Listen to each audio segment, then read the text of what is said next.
এই নির্বাচনে হার অথবা জিতার কিছু নেই। আমরা সবাই জুলাই সহযোদ্ধা ছিলাম, আমরা সবাই একসাথে আন্দোলন করেছি। এই আন্দোলনে আমরা সবাই প্রত্যেকের পরিচয় ভুলে গিয়ে কমন গোল নিয়ে ফেসিবাদের বিরুদ্ধে আন্দোলন করে আজকে দেশে আজাদি এনেছি।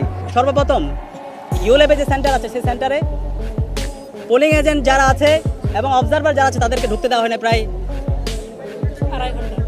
আমাদের অবস্থান পরিষ্কার, যারা নির্বাচন বানচাল করতে চায় তাদের বিরুদ্ধে বিশ্ববিদ্যালয় প্রশাসনকে ব্যবস্থা নিতে হবে, তাদেরকে অ্যারেস্ট করতে হবে, তাদেরকে থানায় দিতে হবে এবং তাদেরকে যারা নির্দেশ দিয়েছে তাদেরকে খুঁজে বের করতে হবে।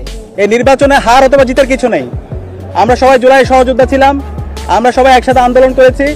এই আন্দোলনে আমরা সবাই প্রত্যেকের পরিচয় ভুলে গিয়ে কমন গোল নিয়ে ফেসিবাদের বিরুদ্ধে আন্দোলন করে আজকে দেশে আজাদি এনেছি। সকাল থেকেই আজকে ঢাকা বিশ্ববিদ্যালয়ে একটা উৎসবমুখর পরিবেশ বিরাজ করছে। গত 16 বছরে বাংলাদেশে আমাদের কোনো ভোটাধিকার ছিল না। জুলাই বিপ্লবের মাধ্যমে আজকে আমরা আজাদি পেয়েছি এবং আজকে ক্যাম্পাসে চমৎকার একটা গণতান্ত্রিক পরিবেশ নিশ্চিত হয়েছে। সকাল থেকে শিক্ষার্থীরা ক্যাম্পাসে আসছে, তাদের ভোট কেন্দ্রে যাচ্ছে, তাদের পছন্দের প্রার্থীকে ভোট দিচ্ছে এবং সেই উৎসব মুখর পরিবেশকে আমরা সবাই সেলিব্রেট করছিলাম। আমরা যখন সেলিব্রেট করছিলাম ঠিক সেই সময়ে আমরা দেখতে পাচ্ছিলাম আমাদের ডাকসু নির্বাচনকে বানচাল করার জন্য বিভিন্ন ধরনের ষড়যন্ত্র এবং চক্রান্ত হয়েছে। ইতিমধ্যে আমাদের জিএস প্রার্থী এস এম ফরহাদ সে ঘটনাগুলো ব্যাখ্যা করেছেন।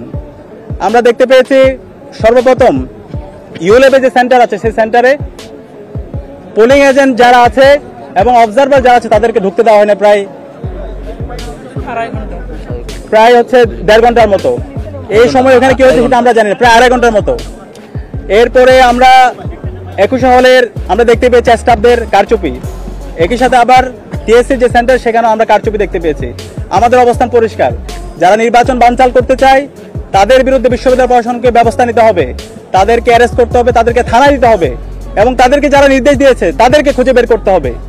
আমরা বিশ্ববিদ্যালয় প্রশাসনকে লিখিত অভিযোগ দিয়েছি।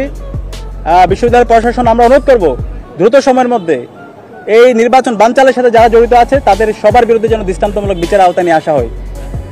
প্রিয় সাংবাদিকবৃন্দ, আপনাদের মাধ্যমে আমরা ঢাকা বিশ্ববিদ্যালয়ের সকল শিক্ষার্থীদেরকে আহ্বান করব, এই ডাকসু নির্বাচন এটা শহীদদের আকাঙ্ক্ষা, এটা জুলাইয়ের আকাঙ্ক্ষা।